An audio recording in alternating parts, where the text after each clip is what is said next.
Muy bien, muy buenas tardes. Mi nombre es Daniel Saavedra, soy docente de lo que viene a ser el curso de signo lingüístico en el área de aptitud verbal para sexto grado de primaria. El tema de que vamos a desarrollar ahora es el signo lingüístico, ¿sí? Muy bien, ahora, para poder hablar de lo que viene a ser el signo lingüístico es importante saber quién ha sido el precursor, ¿no? El que dio las bases, las reglas y la clasificación con relación al signo lingüístico. Este famoso lingüista tiene como nombre Ferdinand de Saussure, es ginebrino, ¿ya? Y estableció las bases con relación al signo lingüístico.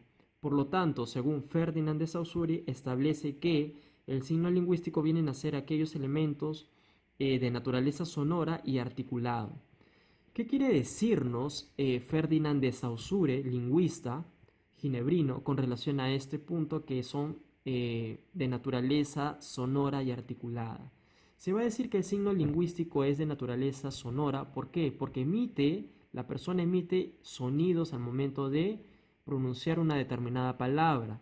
Y articuladas porque hace función, ¿a qué? Hace básicamente, ¿qué cosa? Uso de el aparato fonador, que vienen a ser también básicamente las cuerdas vocales. Ahora, para Ferdinand de Saussure también sostiene, y no está acá en la diapositiva, está como concepto también de que el signo lingüístico es biplánico. ¿Por qué se le dice que es biplánico? Bi viene de dos, ¿verdad? Estamos haciendo alusión que está conformado por dos. Biplánico, plánico, que es alusión o hace referencia a planos. En otras palabras, nos dice de que el signo lingüístico es biplánico porque está conformado por dos planos que vienen a ser el significado y el significante. También establece y nos dice que es articulada también, porque lo había mencionado hace un momento atrás, hace el ser humano empleo de qué? Del aparato fonador para poder emitir sonidos y estas a la vez van a ser transmitidas como palabras. Ahora, una vez que ya conocemos estos puntos, vamos a saber cuál es la diferencia entre uno y otro. Primer punto, el significado. Para Ferdinand de Saussure, el significado no es más y no es nada más y no es nada menos que las características o cualidades que yo como ser humano voy a ponerle a un determinado elemento. El ser humano, el hombre, la persona, se ha caracterizado siempre ¿por qué? Porque puede darle qué cosa, un nombre, un sentido a las cosas, ¿verdad? Por eso se ha caracterizado el ser humano, por nombrar, por señalar, por darle concepto a algo, a alguien, ¿verdad? Muy bien, ahora tenemos el siguiente elemento o plano que se le denomina significante. Ahora, este punto, para Ferdinand de Saussure, dice lo siguiente, que es la huella sonora con la que asociamos o representamos, o es la representación, mejor dicho, de algo con nuestros sentidos. En otras palabras, lo que nos está diciendo Ferdinand de Saussure, cuando hace referencia que es la huella sonora, es que básicamente aquella palabra que nosotros escuchamos va a ir o va a viajar o va a captar o va a ser más que todo recepcionada por nuestro cerebro, analizada, codificada y a través de eso nosotros vamos a relacionarlos con nuestros sentidos, ¿sí? Pueden ser emociones, pueden ser recuerdos de haber quizás, por qué no, haber tocado, palpado un determinado objeto, saber cuáles son las características que posee determinadas cosas o determinados elementos. A eso básicamente se refiere Ferdinand de Saussure con relación al significante. Muy bien, pasemos al siguiente punto. Ahora, este ginebrino, este señor lingüista, sostiene de que las características principales del signo lingüístico van a ser arbitrario, lineal, mutable e inmutable. Vamos a ver cada uno de ellos y las diferencias entre uno y otro. ¿Por qué se le denomina arbitrario? Sencillo. Y básicamente se los voy a plantear de esta forma para que sea un tanto más fácil de poder procesar. ¿Ya? Se le va a denominar arbitrario porque a un solo significado se le va a atribuir un sinfín de significantes, sin alterar básicamente su esencia. ¿Qué quiero decir con esto? Que si en un determinado lugar, ya sea país o comunidad, o o, o, o población, por así decir, conocemos a un elemento cuyas características dicen lo siguiente, que es de madera, por así decir, posee varias patas, sirve para comer o escribir, nosotros automáticamente, nuestro cerebro eh, junta, ¿no?, todas esas características y las une para darle qué cosa, un significante. A ese significante nosotros podemos decir que le va a ser o vamos a llamarle básicamente como el nombre a las cosas, ¿verdad? Entonces, por ejemplo, si yo tengo, si yo estoy en Perú, por así decir, a esa característica, como por ejemplo, decir que un determinado objeto es de madera, posee cuatro patas, sirve para comer y para escribir, ya, en Perú, ya, que se usa el idioma español, lo voy a conocer como qué, como mesa. Por ejemplo, con esas mismas características de que es de madera, tiene cuatro patas y sirve para comer, en el país de Rusia nosotros lo vamos a conocer, o ellos lo van a denominar, mejor dicho, como stol, ¿verdad? Por ejemplo, en Inglaterra, las mismas características, ya, madera, que tiene cuatro patas, sirve para comer, para apoyarse, para colocar ciertos elementos o ciertas herramientas, básicamente, por así decir, ¿verdad? La vamos a conocer en Inglaterra como table o table, por así decir, ¿verdad? Muy bien, entonces, quiero llegar a la conclusión siguiente, que se le va a denominar arbitrario aquel significado universal, ¿ya? Universal, y que a este significado universal se le va a atribuir diferentes significantes según la comunidad, nación o país en la cual el ser humano se encuentre, sin necesidad de alterar pues su esencia. ¿La esencia cuál es? En este caso de la mesa, ¿cuál es su esencia? Que va a ser de madera, posee cuatro patas y sirve para comer o escribir. ¿Sí? Muy bien, pasemos a la siguiente característica. Se dice que es lineal. ¿Por qué se dice que es lineal? Se le denomina así porque está constituido por una sucesión de fonemas, ¿ya? Quiero recalcar que fonema viene a ser la unidad mínima, ¿ya?, del sonido en una lengua, ¿ya? Ahorita lo vamos a explicar para que puedan tener una idea de qué cosa es un fonema, por así decir, ¿ya? Ahora, volviendo al tema de linealidad, ¿ya? Este punto está relacionado básicamente por la sucesión de fonemas que se van a desenvolver secuencialmente a través del tiempo. Básicamente son esos, ¿sí? Por ejemplo, si yo tengo la palabra mesa, acá veo M-E-S-A, ¿verdad?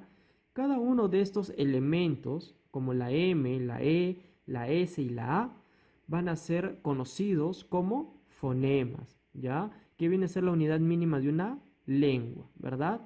Muy bien. Ahora, si yo le cambio, por ejemplo, la S por la T, el significado de esta palabra va a cambiar, ¿verdad? Si en una digo mesa, en el otro elemento o en el segundo elemento va a decir meta. Pero esto es básicamente para explicar qué cosa es un fonema.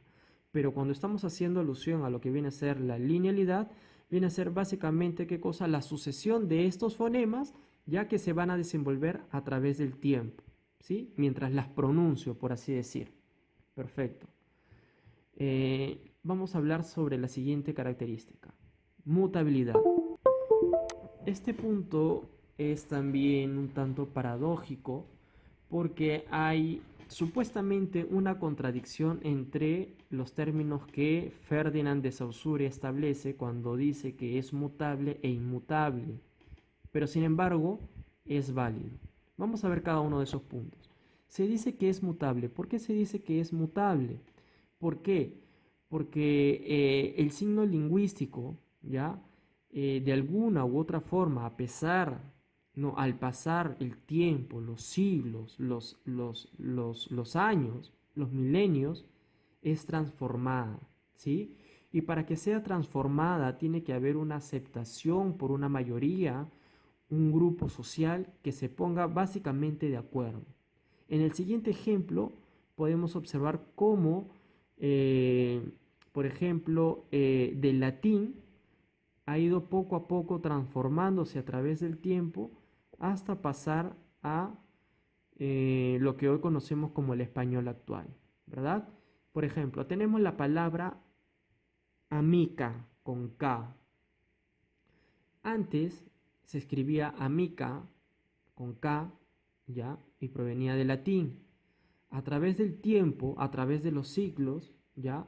Han habido cambios, transformaciones a través de lo que viene a ser, mejor dicho, en la lengua, ¿ya? Y pasó de lo que viene a ser la K a la G.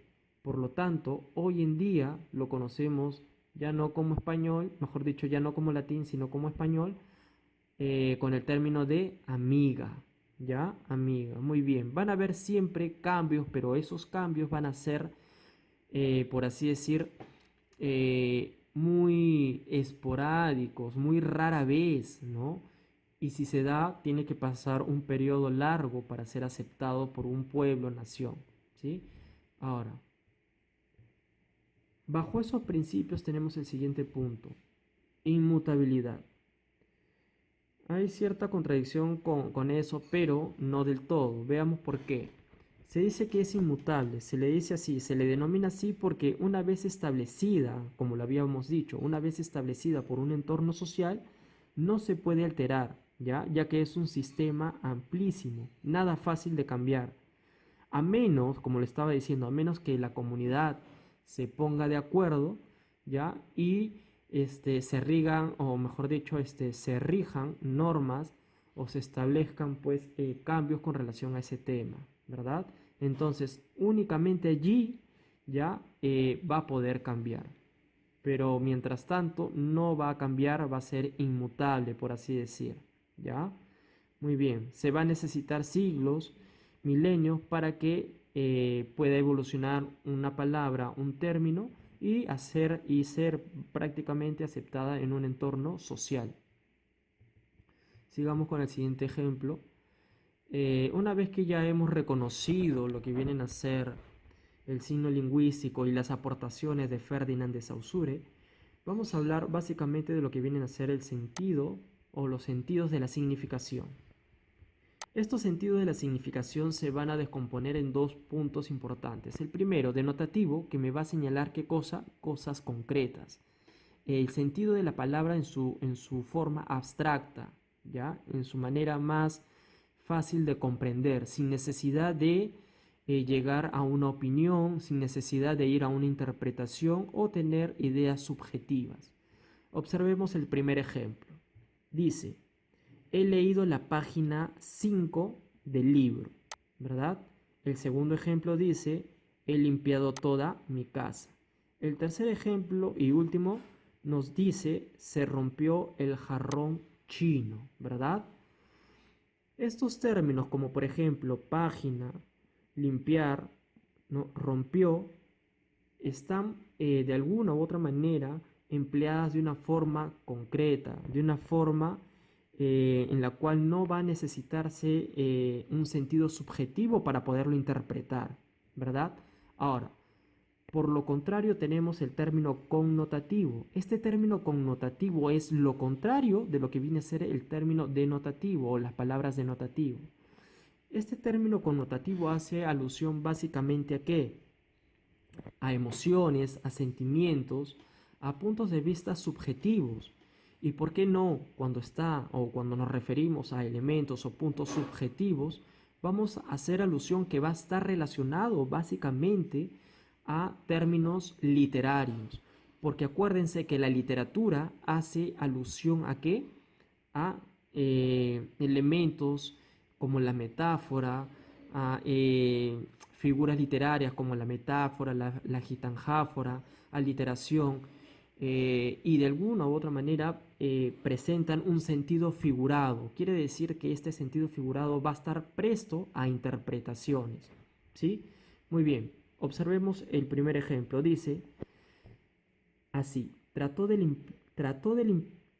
limpiar mi vida haciendo ahora lo correcto, ¿verdad? Hace alusión o hace referencia a aquella persona de que se ha visto manchado en un tiempo pasado por errores, ¿ya? Y que en el tiempo presente trata de enmendarlos, ¿correcto? Ahora observemos el segundo ejemplo.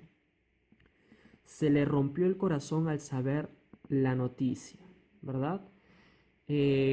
Sabemos de que de un término o centrándonos básicamente en un elemento denotativo, el corazón no se puede romper, pero de una forma subjetiva hacemos alusión a que nos han de repente destrozado, ¿no? Nos han roto el corazón, por así decir, ¿no? Le está dando un sentido subjetivo y presto a una interpretación, ¿verdad?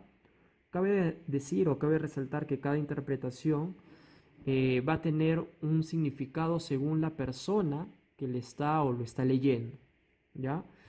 Como tercer ejemplo tenemos el punto que dice así: aquella página de tu vida es digna de contar. Quiere decir o hace alusión a aquella persona que ha tenido pues por ejemplo, un episodio de vida que ha sido, por así decir, digna de contar, ¿no? Como sucesos importantes, reconocimientos, etcétera, etcétera, etcétera. ¿Sí? Muy bien, entonces ya para culminar, mis queridos alumnos,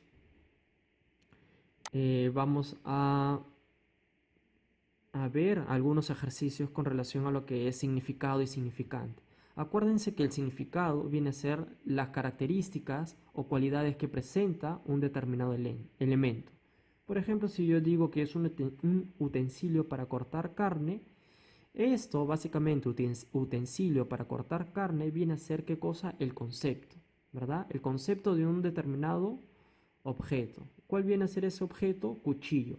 Ese cuchillo, para Ferdinand de Saussure, estamos viendo o decimos que viene a ser el significante, porque va a ser la idea en la cual nosotros nos vamos a interpretar, lo vamos a decodificar, vamos a razonarlo, a pensarlo, y también, ¿por qué no? En tiempos pasados, por así decir, de alguna u otra manera hemos cogido un cuchillo y sabemos que sirve para cortar la carne. O sea, hemos tenido una experimentación con ese objeto, ¿ya? Por lo pronto o por lo consiguiente, quiero decir que queda grabado en nuestra mente como experiencia, ¿verdad?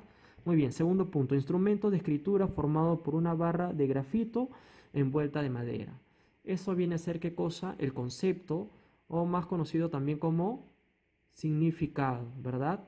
Y que a todas estas cualidades, características, hace referencia al lápiz, y que Ferdinand de Saussure lo llamaría fácilmente como significante.